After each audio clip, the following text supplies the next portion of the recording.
Welcome to the Climb Podcast, where we are diving into taboo topics and redefining the rules for women of color leaders. Get ready as we share the stories and amplify the voices of extraordinary women of color. From navigating workplace challenges to celebrating triumphs, on this podcast, we've got you covered. So buckle up and join us as we embark on today's empowering journey.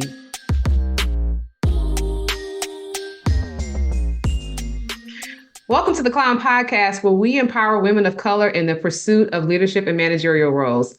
I'm your host, Felicia Smith. Well, I'm typically your host, Felicia Smith. This podcast is what I'm going to call Topsy-Turvy, and I actually am being interviewed by someone who I hold near and dear. She's been on probably all the seasons of the podcast at this point. And today she's coming here to actually interview me. And so I'm not going to go through all my spiel. You guys know, if you've been rocking with us, that this is our podcast where we're going to talk about everything, all the things that you typically would not hear if you were in the workplace. We're going to give you a different perspective on it. So with that, I'm going to turn it over to Amma, that inclusion lady, AKA my Tuskegee fam, AKA my Gemini girlfriend. Welcome to the podcast, Amma. Thank you, girl. I feel so honored to be sitting in this seat right now. So thank you for trusting me with this seat. We're gonna have some fun. Absolutely. I honestly don't know who else I would trust to do it. Yay. All right, you ready? I'm ready. Let's do it. Okay, so like we were saying right before we got on here, I am just so fascinated by who you are, your journey, all you accomplish in a freaking week. It is really mind blowing. And sometimes when I'm feeling overwhelmed and I try to give myself excuses on why I didn't get something administrative done or why I didn't get something important done, I think about you. And I'm like, I kid you not. And I think about everything you accomplished, all the seasons, the podcast, the job, the wife, the daughter, the mom, like all the things and titles you hold. And I'm like, girl, shut up and get this work done, okay? That touches my heart. Yes. So I just had to give you your flowers. But having said that, I am so intrigued by you. So please tell the viewers, like, who is Felicia? I want to peel back the layers to hear about your childhood, how you grew up, and how that contributed to who you are today. Oh, that's great. So I'll start off. I always tell people at work, I'm a young girl from a small town. I mean, technically it's kind of true, but not really. So I grew up in Charleston, South Carolina, but my family, both my mother and my father's family, was from Hollywood, South Carolina. And ain't nobody ever heard of Hollywood unless you've been there, particularly in Hollywood, Adams Run and Sugar Hill. These were really small towns where everyone knew everyone. And that's where our family from. We were a very close family. On my mother's side, she was an only child, but on my father's side, I had four uncles and an aunt, and lots of cousins. And so I grew up surrounded by family. And my parents at one point were married, and then they were divorced, and then they were remarried. But in the time that they were divorced, I spent a lot of time with my grandparents. And so I would say since I was 2 years old, I was an old spirit because I spent most of my days at the time. I think when I was born, my granny was like 70 something. So spent most of my days with a 70-year-old in a rocking chair talking to her all day long. While my sisters, I have two sisters, were at school because I was still very young. And so at a very young age, I just spent a lot of time around older people. So if I wasn't at my granny's house, I was at my grandparents' house.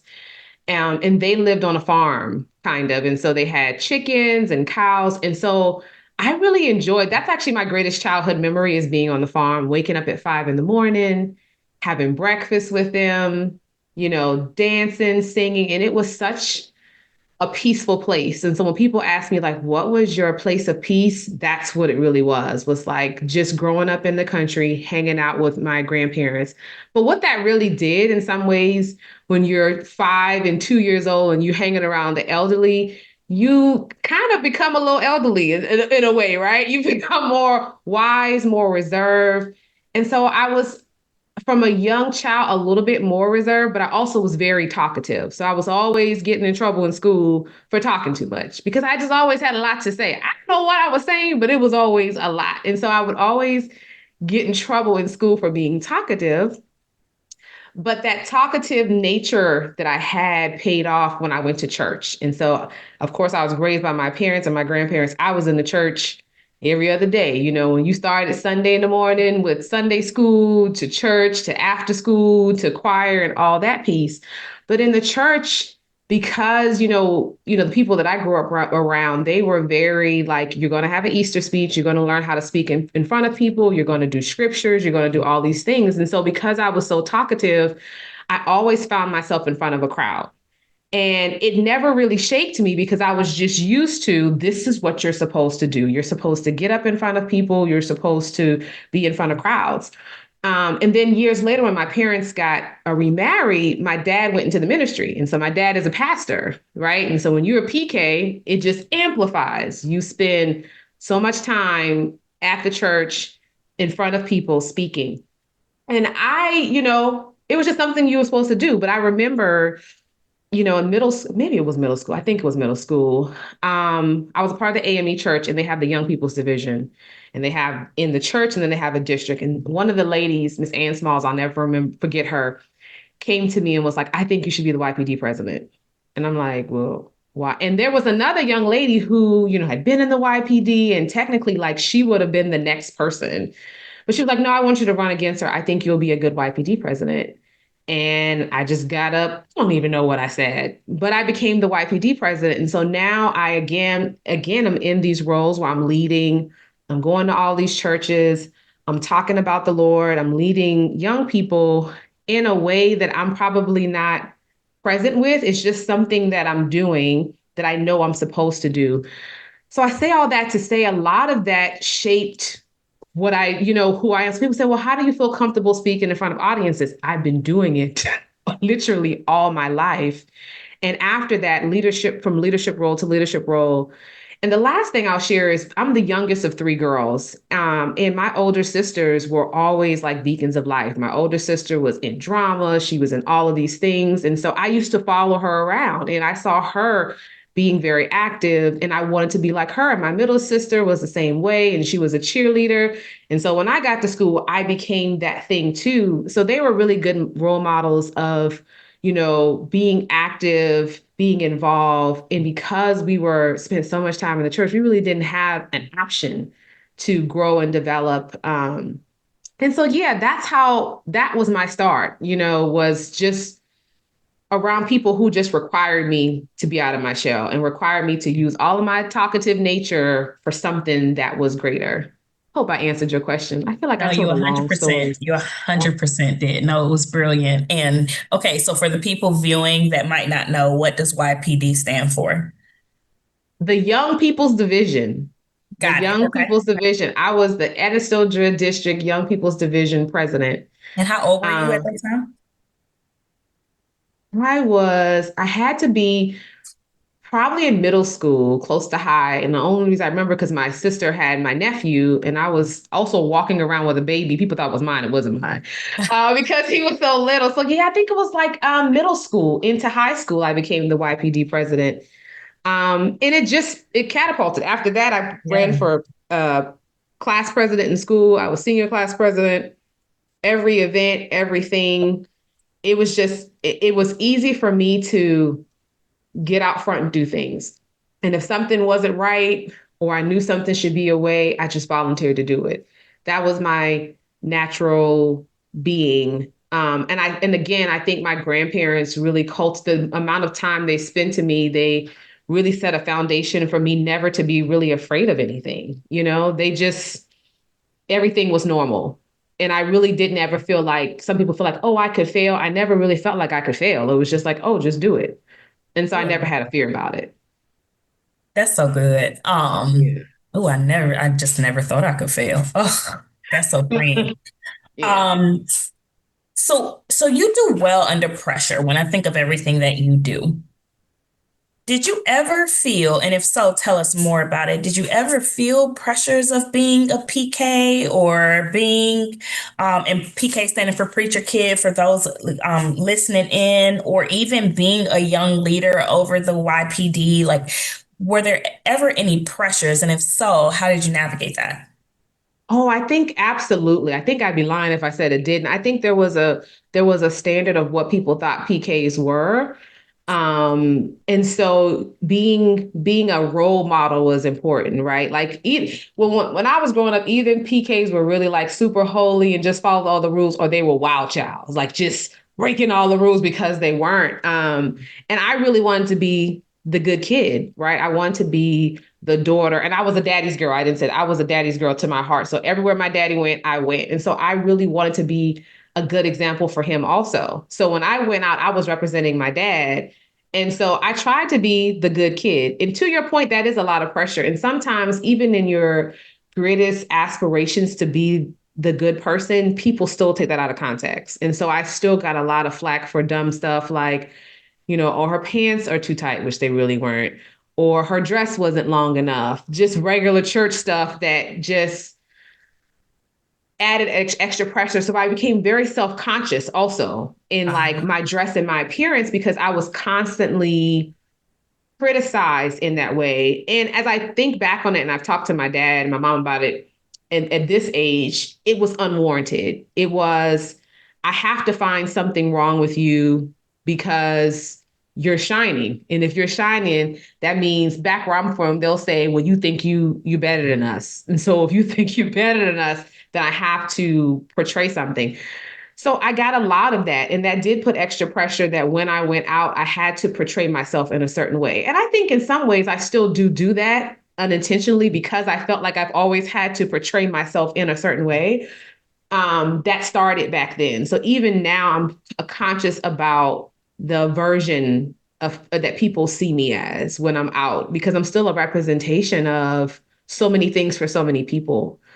So yes, there was pressure. How did I deal with it? I don't really know how I think I just absorbed it, which is why I do it now. And I just like, okay, I'm just gonna have to do it, whatever. I mean, working hard was what it was going to be. And when that meant I needed to do a thing, I just did it. I don't know that that was healthy though, but I just did it. I didn't know any other way. Yeah. I know sometimes shining and having to dim our lights in different ways can manifest as humility. Mhm. And Felicia, you are very humble. You have accomplished a lot, you have done a lot, and you are still very humble, which I think is incredible. But this is your podcast. So I would like to reintroduce Felicia Smith, okay? And I need you, please, for me, for viewers, I need you to talk that talk. I need you to tell people how you went from farm to federal government, right? Like let's talk that talk. What are some of the accomplishments you're most proud of in your professional Oh, journey? wow. First of all, I would say that if I would have looked back from when I graduated from Tuskegee in 2007, this wasn't the goal. Like I didn't know I would be here. I didn't know that before I turned 40, I'd become an executive. It ended up being a big deal for me, but it wasn't something that I would have thought of. But when I started in the federal government, I was already working in private sector. I didn't really like it. And by God's grace, I will say out of thousands of people, they chose me to work for the Department of Defense. And when I got there, I just really enjoyed it. And again, going back to that thing when I was younger, I just wanted to do a really good job. I didn't really care about, I didn't, at that point, I realized I could fail because the first couple of weeks I was messing up on some numbers and I was in finance and I was like, oh my God, they're going to fire me because I'm messing these numbers up.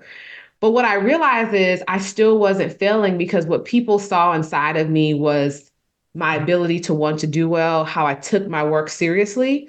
Um, and I just moved in that. So if you know me, I'm a person of certifications. I believe in studying and learning your craft. So I spent a lot of time studying. I immediately got my certified defense financial management certification, the first one and the one in acquisition. Then I got another certification in federal management certificate. I got my, through the defense, we have our own program. So I got certified level 3 in that, which is the highest level, because regardless to what people say, your education matters, right? Being at the top of the game was always like, yeah, I'm gonna always be at the top of the game if nothing. If I can't beat you at nothing else, I'm gonna outwork you. And so I did those things, and because of that, I was able to maneuver. That's the word, maneuver, very quickly up the ranks in a way that some people would say was too fast. And so I came into the government, I think, as a GS9. And it goes from 9 to 15. I mean, from 0 to 15. So I came in as a 9 or 10. And by the time that was in 2009, by the time 2013 came, I was already a 13. And for a lot of people, they're like, oh, that's quick. I honestly don't think it's quick. I was working hard. I was working hard. I was proving myself to be an asset. And that's how I got promoted. It's not because I was favored or someone liked me. No, it was because I worked hard and I did what I was supposed to do and I got my certification. So I'll never let someone say, oh, it was because somebody liked her. Nope, that's not how that works. And so after I became a 13, I think I made 14 about a year later, 2 years later. So maybe in 2014.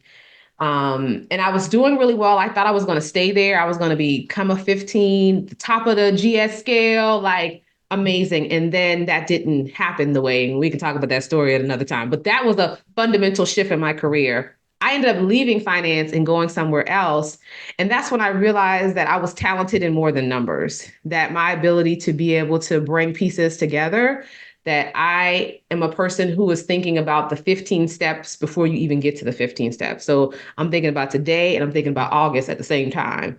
And so my ability to be able to think forward and plan back was extraordinary. And a lot of people I work with can't do that. My ability to be able to work in 5 things at the same time and to make them all come together successfully was a noticeable.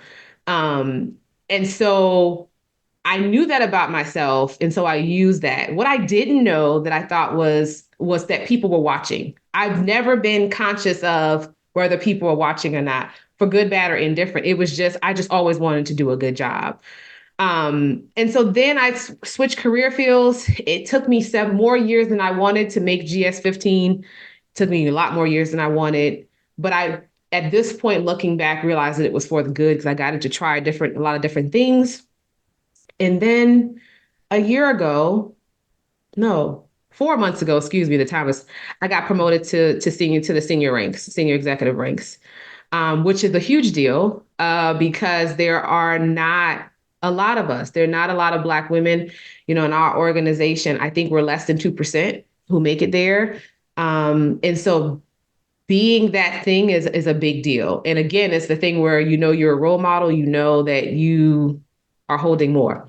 Now, the things that I'm proud about in between that is I got more certifications. I got certified in risk management twice, PMP, Oh, wow. and a certified coach. And so people, if you know me, I'm always learning. I'm always trying to figure out how I can become the best version of myself. And I'm always fascinated about different topics. And so those are the things that I'm most proud about, besides being a mom and a wife. Of Those course. are the things professionally that I'm most proud Yeah. of. Felicia, thank you for reintroducing yourself. Because you have accomplished extraordinary things. Like I know 50-year-olds that haven't made it to the rank of GS 15, right? Or sat at 13 for years. And you said something that I loved, and you said, I'm extraordinary on thinking forward and planning back. And Mhm. that's a skill set people don't even realize that is just so important. And the fact that you can see that in yourself Mhm. and magnify that to help people, I think is incredible. This is also a really good segue to because you said something. You said it was, going from, I think you said 13, 14 was a fundamental shift Mhm. in your career. So I would love to know what was the turning point in your career, whether it was that or not that, but what was the turning point in your career that made you say, I have to build something different? Like I'm doing well, right? But I have to build something different. Yeah, no, that's a really good story, actually. It was 14 to 15. I Good. thought And Felicia always thinks she's not moving fast enough. So I'm like, listen, all of my boss was leaving. I was the only person left in my organization in leadership. I was the person who wrote the books on what we were doing. I literally wrote the guide on how you did manpower, right? So I'm like, if I'm the person who wrote the guide, I'm the person who's advising. If he's leaving, if she's leaving, then I'm next up, right? Then this should be my promotion to 15. And that did not happen. I got the call into the boss's office and was saying, hey, we're not going to promote you. Um, and when I asked the question, why, there was no real good answer. It was just a bunch of run me in a circle. And I said, well, okay, fine. Can you give me some feedback on areas that I need to work on? And he couldn't give me any areas. And that angered me and it angered me. And it also made me realize the thing I tell everyone now is that you're going to get a certain place in your career by just being an excellent worker and producing. And then there's this whole other aspect of the political arena and the relationships you build and if people and how people are seeing you. And it was in that moment that I realized that I didn't focus on that at all. Like I was just so focused on being a producer and being a good worker that I missed that piece. Luckily for me, I still always valued relationships. And so in our work, I was always calling people, talking to them, making sure that I provided them what they needed. So I created a good hallway file. We call it a hallway file. People say about you when you're not in the room. So I had a really good hallway file. So after he said that to me and they didn't want to promote me, I decided I needed to leave. I needed to go somewhere else and do something else. And that was the fundamental shift because I had done finance for 8, 9 years, is what I went to school for, it's what I enjoyed doing. And now I had to go and do something that I'd never done before, try something new in order to broaden myself. And I left. But in leaving, oh my, it was the best decision because that's when I realized that I could do so much more than just finance, that I could run business operations. I'm known for if you want somebody to come and run the operations, she can run your operations. But I never would have found that out if I stayed there. I just would have been the finance girl. I just would have been doing manpower or programming. And I never would have figured out, like, oh, you have so much more than that inside of you.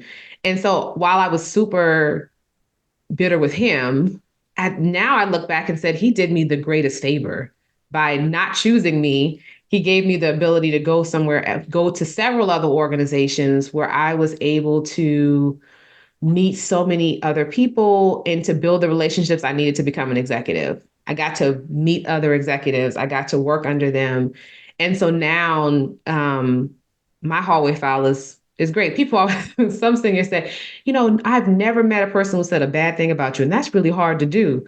I was like, well, I guess so. I can't tell you why. I mean, I can't say that I've never pissed anybody off. I probably have, but I do work to number one, I feel like you should, as you're working with people, no matter where they are, no matter what grade, you should be making everyone feel like they're a person.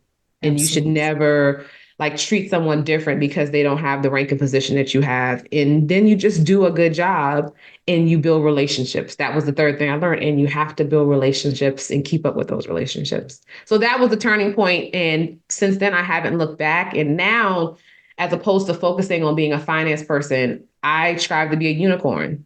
Put me in any position and I'm going to figure it out. I'm going to thrive. And so I like to be the unicorn. Okay, so before I recap, what you just said reminded me of Nona Jones. Are you familiar with her? Not. Okay, so she was an executive for a tech firm and also like a pastor, and so she spearheaded their religious department, and she talks about how she got into speaking. So she was the person that her organization would send out to represent the company at different conferences, speak to different topics. We know how that goes. Mm-hmm. And eventually she got promoted and she got a boss that was like, you can't do this anymore because her Mm-hmm. boss was essentially hating.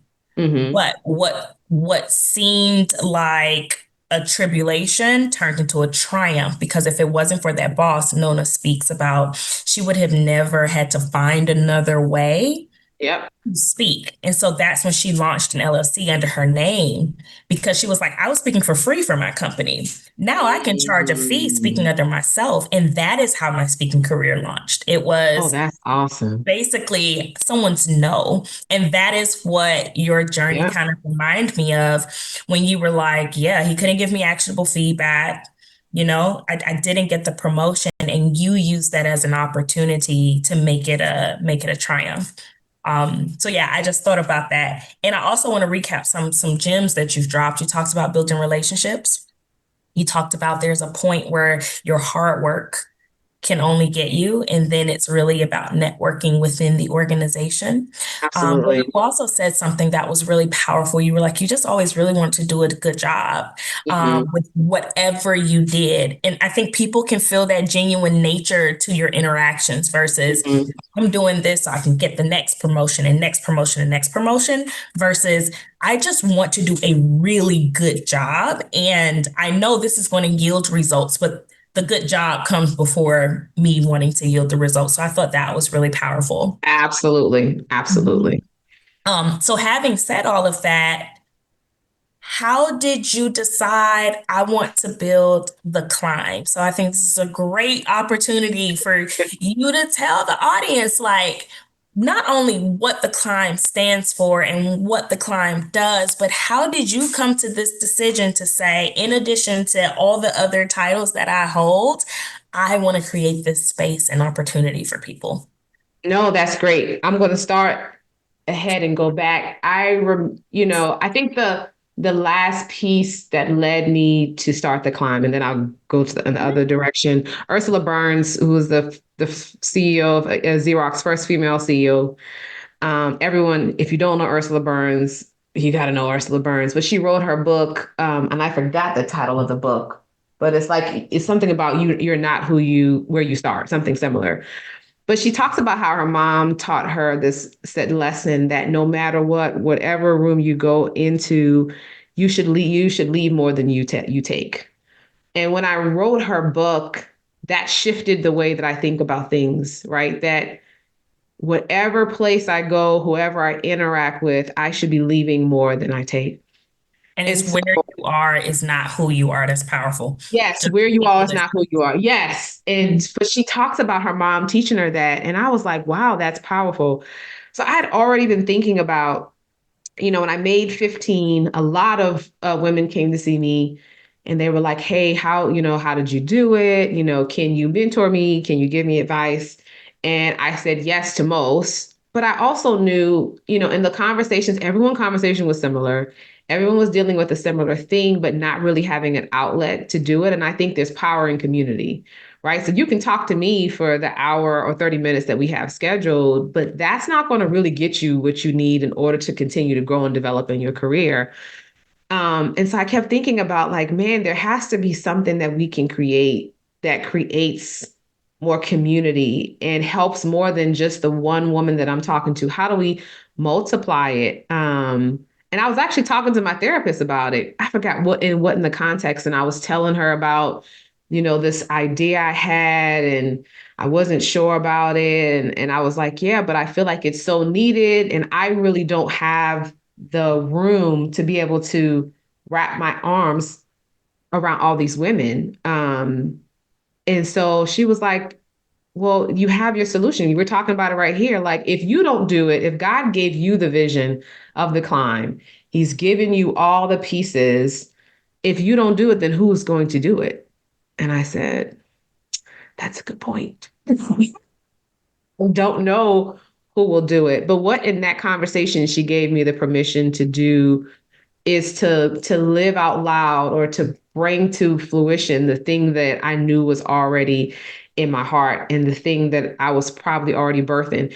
One of the things I think I grew up, my grandparents talked about dreams having meanings, right? And sometimes when you dream about being pregnant, is that you're birthing something. And so I was having dreams about being pregnant, and I thought about birthing this thing. And I talked to my husband about it. And my husband, I'm going to tell you guys, is the most supportive person ever. Like, he lets me, if I said I wanted to go climb Mount Fuji or whatever, he'd be like, okay, well, How are we going to do it? Are you sure? But he never says no. Well, sometimes he's like, okay, you're being ridiculous. But that's ridiculous stuff. But most times when it's serious, he never says no. And so I talked to my husband about it. He was like, you should do it. Now, I have a bad habit. My bad habit is I jump into things without, in my personal life, without not fully counting the cost. I know it's going to be a lot of work in general, like pieces, but not exactly how much work it's going to take. And so I start building the climb that way. And it's been one of the most rewarding things, but it is very challenging because it requires a lot of work to bring all the pieces together. But I do feel like it's my life's purpose. One of my life's purpose, I have a couple, but one of them is to be a safe space for women of color, to be to create a community that when I've left this place, that I left behind more than I took away. And that's what the climb is for me. Oof. So, oh, that's so powerful. And you alluded to this, and I was going to ask you anyway, but let's talk about intersectionality now. Um, because the climb is primarily for Black women, women of color, right? And I know that you heard similar themes and experiences, but how do you feel like your intersection of being a Black woman who's a wife, who's a mom, and who's a mom of a child with exceptional needs, like how do you feel like that all contributed to your idea and birth of this climb? And I know it's a long, long question, and just your journey. I've never thought about it that way. So I say I have never thought about it that way at all. So I'd feel like I don't know that I have a good answer for that. I will tell you, when I think about things, when I think about the climb and work and all that, I think of them all as in sections. I think sometimes to think about them all together will overwhelm my system.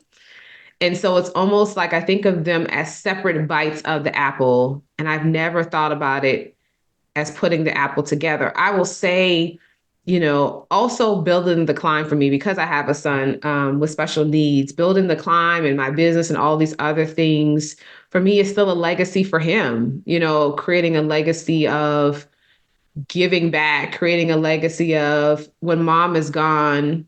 I know that this thing was important to him, whether he is able to fundamentally understand that or not. So in general, a lot of the work that I do, I still do it thinking about what I'm leaving behind for him. And and fundamentally even more than him, I still think about the legacy that I want to leave behind. What do I want to at the end of the day, what do I want to be known for? Because it won't be the job. It won't be, how many hours I work there. But what lasting impression I want to leave for the world. So I've never thought about how all that comes together. And I think sometimes to even put it together can be overwhelming for me. Yeah, I think that's a very real answer. Um, that's a very real answer. And I didn't even layer on how much you help out in your family, right? Oh, yeah. Um, It's been a tough so season. It's been a tough season. yeah, yeah. Yeah. And you're still doing all of this. And what I'm hearing is a consistent theme of like this communal, collective type of mindset. Because even when I asked you, okay, tell me from the beginning, you said you've always been aware of like how you're representing your dad, how you're showing up for your family, how you represent them when they're not around. And I can see that very consistent theme, even for the climb, even how hard you go for not only podcasts, but speakers for the cohorts and sending out beautiful packages for the cohorts and like all of the things seen and unseen to make the overall vision work. I can definitely see that consistent theme of I'm representing something more than myself. Yeah. Um, that's Oh, that's pretty, I good. think it's pretty Yeah, remarkable. that's good. I Yeah. don't think about it often, but that's good. That's good. I mean, a lot of things that I do, unfortunately or fortunately, I don't put a whole lot of I feel like if I think about something too long, then I'll probably talk myself out of doing it. So I just do it. So I don't always bring together the connections. I'm just like, okay, I've decided I'm going to do it. I'm going to be impeccable with my word. I'm going to do it. Good, bad, or indifferent. Yeah, and sometimes that works in my favor, and sometimes it definitely does not. And we've talked about it. Sometimes it's like probably should not have signed up for that. So what advice would you have for women executives that have accomplished a lot, that have overcome odds? What advice would you have for them to still maintain their empathy? And here's what I mean by that, because I feel like you have two types. You have the executives that have empathy and they look at their situation and things they've overcome as their situation, things they've overcome. Or you have women executives that become very callous because of everything they've overcome. And they lose their empathy for maybe somebody else who might be going through something similar but struggling because they didn't or because they overcame. Um, so what advice would you have for women executives who might be in a role to mentor or coach, but to maintain that empathy even though they've overcome insurmountable odds? No, that's good. And we've talked about this before. I think with some other Mhm. people, I've talked to them about it. I think a part of it's not taking yourself too seriously. I think Mhm. a part of some people becoming callous is this wanting to be respected at a certain level, that you want people to know that you're that level and you want them to treat you a certain way. And when they don't, that creates frustration. And then some people really do, some people really are just a-holes, but that may or may not be because that you're a black executive, 50-50, whatever. So for me, I don't take myself too seriously. And I remember, I'm here now, but I remember clearly when I started. And I remember, how people treated me then and how sometimes it wasn't nice because they didn't think I was worth it because I was just the GS9 or GS10 or I was too young to really understand it. And so I would tell an executive, don't forget your journey. Like you're here now, but you didn't start here. And there were some things you had to overcome. And so as you deal with people, deal with them in a way that you wished others would have treated you. Deal with people with compassion. And the same way we have 15 million things going on, so does everyone else. And so everyone is wearing a sign of handle with care. And so you got to remember that, the job is the job, but people have lives outside and you really never know what a person is going through. And so as I talk to people, you think you know a person, but you just really don't. And so leaders do have to be empathetic and they have to remember their journey and not forget and think now I'm at the top. I can just be callous or cold or just deal with people without care. Everyone deserves care regardless if they're a really nice person or they're not. And actually, the people who are the meanest are the people who probably need the most care because whatever is happening in their life and their world is seeping through, which is making Mm. them a little bit more. I was telling someone yesterday, they were talking about an individual who was just not nice and spent a lot of time reminding people about their rank and their position. And I said, you got to give that person grace because really the truth of the matter is they're insecure. Like, what do you mean insecure? I said, well, the person has to walk around and talk about their rank and position all day. Is it because they're not sure? Because if you got to walk around saying, I am the executive, who are you trying to remind, yourself or them? And so for me, that's kind of a sign of insecurity. I have grace for that person because they're trying to figure out who they are. Because you really don't know if you have to walk around and wear it on your chest. And so, yeah, you got to take time to care and you have to look beyond the job and see the people every day. The work's going to be hard. We're going to work hard a lot, but what's going on with the people who are supporting you? How are they doing physically, mentally, spiritually? How are their family doing? That goes a long way. And oftentimes when you have those conversations, they ground you because now you know who the person is and now you better know how to deal with them. So for leaders who can reach out and touch their people, it's so important and it helps you to continue to be an empathetic leader. Girl, you just dropped so many gems.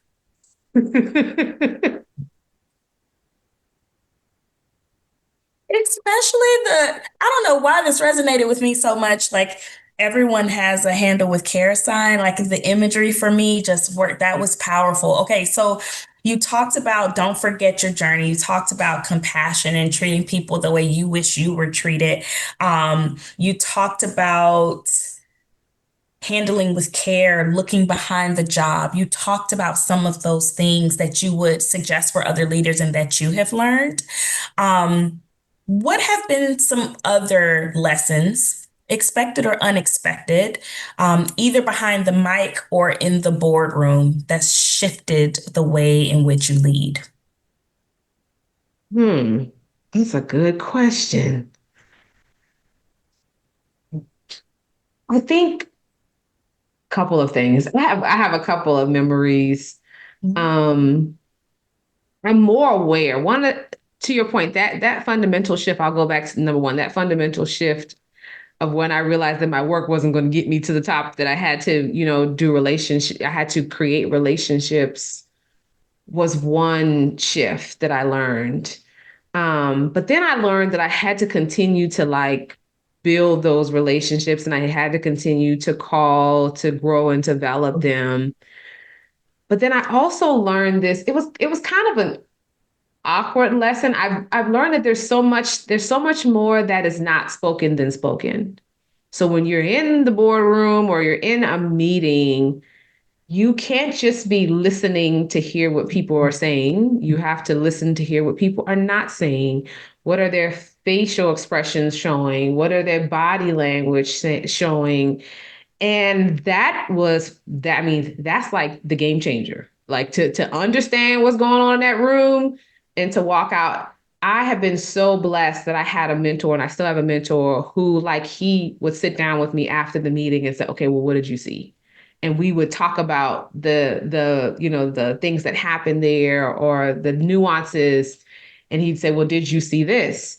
And so I had someone who understood it and really kind of honed in on my skill there. But that's so important.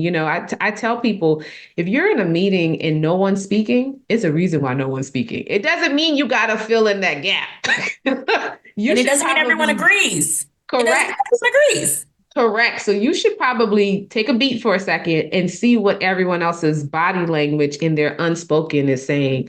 And I think that's the piece no one teaches you, right? Unless you have someone who sees it in you like I did and would, pour into you. And I think those are the kind of things that why the climb is so important. I went back to the climb. That was one of those fundamental shifts.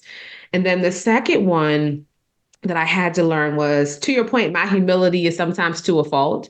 And so I had seniors all my career, and I actually, one of them, he retired.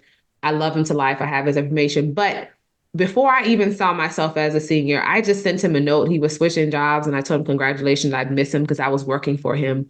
And he said to me, he said, one day you're going to be a senior leader at this agency, and I can't wait, to be a part of it. And I was like, what is this dude talking about? I had not seen that. And I've had lots of leaders who said that, who said, hey, I want you to come to see me. And at first I thought it was just rhetoric, right? You're just being nice. I'm a nice person. You're a nice person. Until I had another executive say to me, a Black man, he was like, listen, they don't just say that for their health. If she told you to go see her, like you need to go see her. You need to go. And so I had to learn that when people say, hey, I think a thing, they're serious. And so you got to take them up on that offer. You can't let your personal insecurities or the fact that you don't see yourself that way hinder you from getting that next whatever. And so once I figured that out, the relationships I was able to build was amazing, and they really challenged me to see myself in a different way and say, I never necessarily thought about being an executive, but clearly I can. So what do I need to do? How do I need to continue to grow and develop to get there? And so yeah, those were the two, I think I said two things that were big for me, relationships and yeah, I don't remember That the other was thing good. that I Yeah, you talked about. said, yep, listen actively, cultivating relationships. And the third one was when people tell you a thing, like you need to What is know it? to believe that you are her, okay? Yes. Like, Yes, yes, yes. Thank you. Thank you. I love Yes, that. I yes. love that. Okay. I could talk to you forever, but I guess, do we have time for one more question? Absolutely. Okay. Yes. Because you like this. Because you just been dropping so many gems, Felicia. Like, I hope whoever is watching this, they watch it one time just to get the vibe, and then they watch it again with a notebook to listen to the intangibles because they're actually hearing it from someone who has done it, right? And who's Yeah. teaching other people to do it. And that's the true sign of mastery. When you Yeah. talked about the listening actively, like what's being said and what's being unsaid, and what I had never thought of is a way of mentorship is taking someone to the side and talking through that stuff with them to make sure they have the same lens or similar lens as you.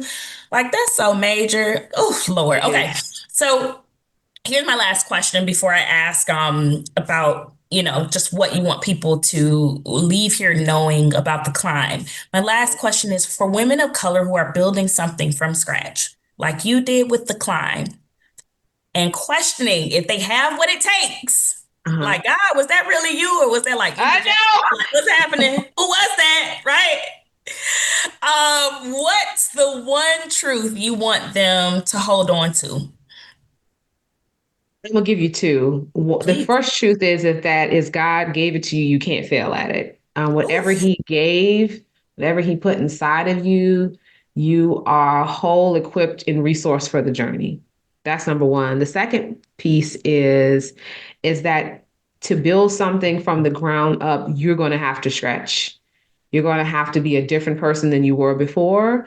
You are going to have to shift how you are as a leader.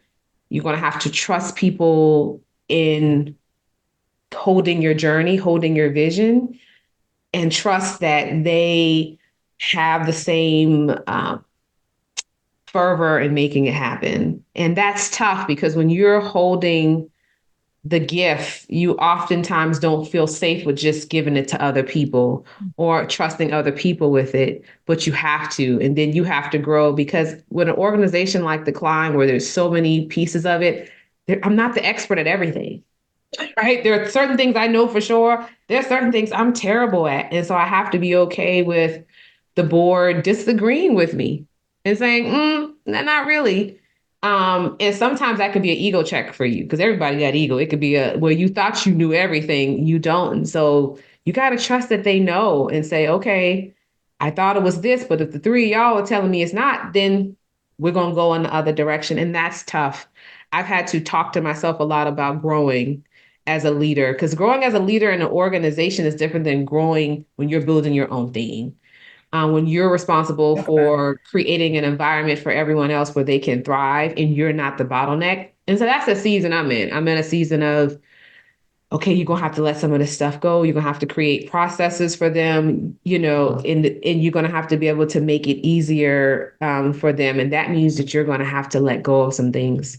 And so those are the two things. Know that you can do it, but also you're gonna have to fundamentally become a different person in order for it to be successful.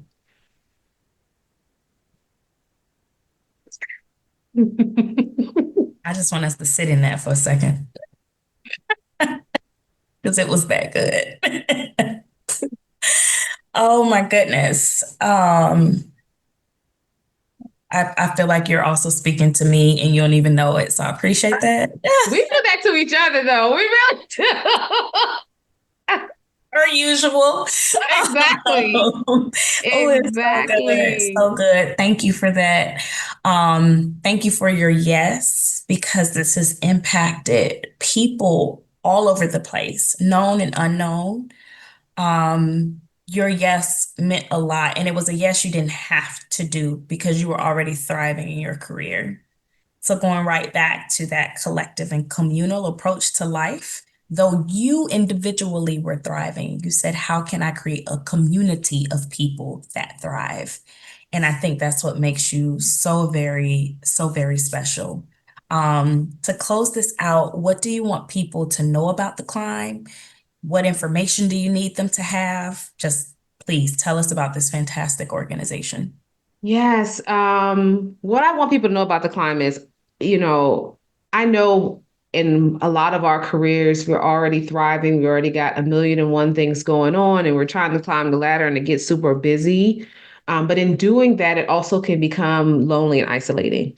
Often you are the one, the two, or maybe the three, if you're lucky, that are doing it, and you're asking yourself fundamental questions. You're questioning whether a thing is a thing because you don't have anybody else to talk to about it. And the climb is the place that you come to ask those fundamental questions, whether that is your ability to have a mentor, because we have women who have had the journey similar to I who are open to mentoring, or if it's just you sharpening your skills, like our workshop we're having tomorrow on, creating your brag book and learning how to put together, all your accomplishments. The climb is really here to support you in that journey. And oftentimes I think we discount ourselves for the journey, right? So we'll spend 100 hours a week working, but in that 100 hours, we've never sat down to assess our impact, how we're leading that organization, what's next for us, what do we need to do for us? And what the climb does is to bridge that gap from you from work to now let me focus on how I continue to move my career forward in an intentional way. And I think what's most powerful about it is it's free. So it's not like someone's asking you to sign up for, a $40 a month membership. I'm asking you to take time to invest in yourself by joining an organization that's centered around giving you everything you need in order to be successful.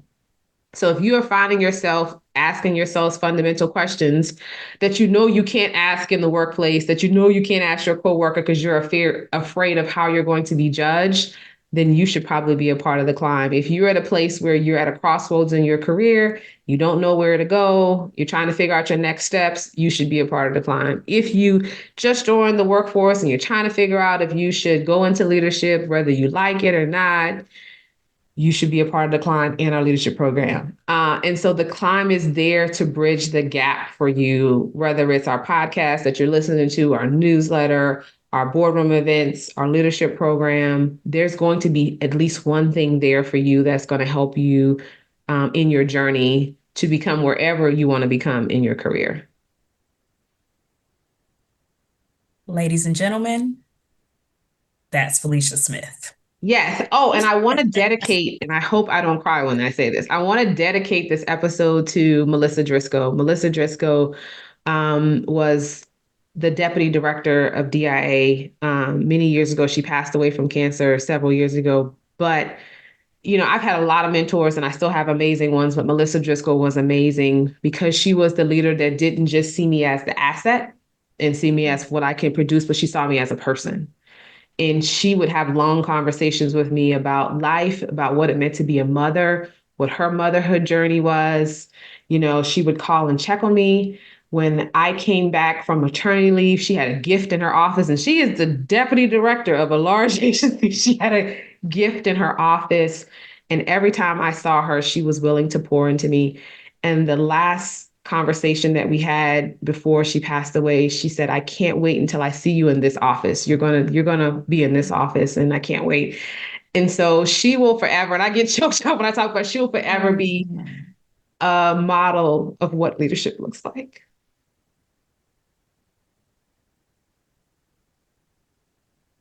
This episode's for you. And I did not want to cry. No, That is really how much she means to me. And I did not get to tell her as much before she passed away, but this is for her. And we're done. Thank you so much for that, Felicia.